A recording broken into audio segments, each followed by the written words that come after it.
Russia, ready to mediate Middle East conflict. Australia, to crack down on gambling ads after years of criticism. UN to vote on watered-down plan to reopen Strait of Hormuz. U.S. lifts sanctions on Venezuela's acting president. Russia says it is ready to help de-escalate the ongoing conflict in the Middle East through diplomacy. Kremlin spokesperson Dmitry Peskov said President Vladimir Putin supports resolving the crisis through political and non-military means. He added that Russia remains in contact with leaders across the Gulf and Arab world. Moscow has offered to act as a mediator if its role is requested by the parties involved. Peskov also suggested that a future Russia-Arab summit could help reduce tensions and support dialogue. He stressed that a peaceful resolution can only be achieved through negotiations. The comments come as global efforts continue to find a way to end the conflict involving Iran, the United States, and Israel. Russia says it is prepared to contribute to any initiative aimed at restoring stability in the region.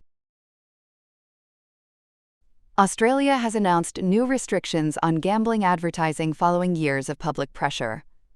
Prime Minister Anthony Albanese said the reforms aim to protect children while allowing adults to gamble responsibly. Under the new rules, TV gambling ads will be limited and banned during live sports broadcasts during daytime and evening hours. Radio ads will be restricted during school pickup and drop-off times. Celebrities and athletes will no longer be allowed to appear in gambling advertisements. Online gambling ads will also be limited to logged-in adult users who can choose to opt out. The government will also target illegal offshore gambling sites and restrict certain types of online betting. The reforms stop short of a full advertising ban, which had support from some politicians and community groups.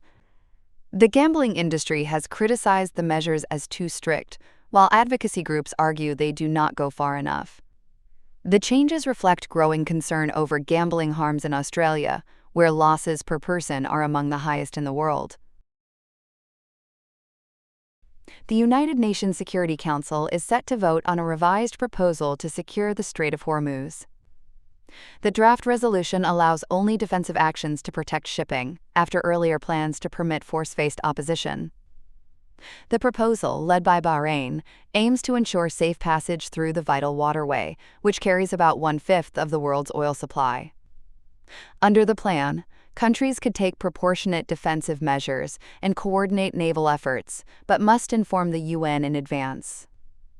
Russia and China have raised concerns about any use of force, warning it could escalate the conflict further. France has signaled support for the revised version, which focuses on restraint and de-escalation.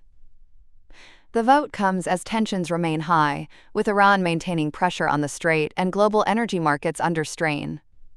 Diplomatic efforts continue, but divisions within the Security Council highlight the challenges of reaching a unified response. The United States has lifted sanctions on Venezuela's interim president, Delcy Rodriguez, in a move signaling improved relations between the two countries. The decision removes her from a sanctions list, allowing her to conduct business more freely with U.S. companies and investors. Rodriguez welcomed the move, calling it a positive step toward strengthening ties and expanding cooperation. The shift comes after the United States removed former President Nicolas Maduro from power earlier this year. Washington has since recognized Rodriguez as Venezuela's leader and has begun easing restrictions on the country's oil sector.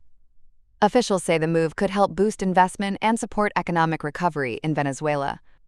The development reflects a broader thaw in relations, though some sanctions on other officials and sectors remain in place.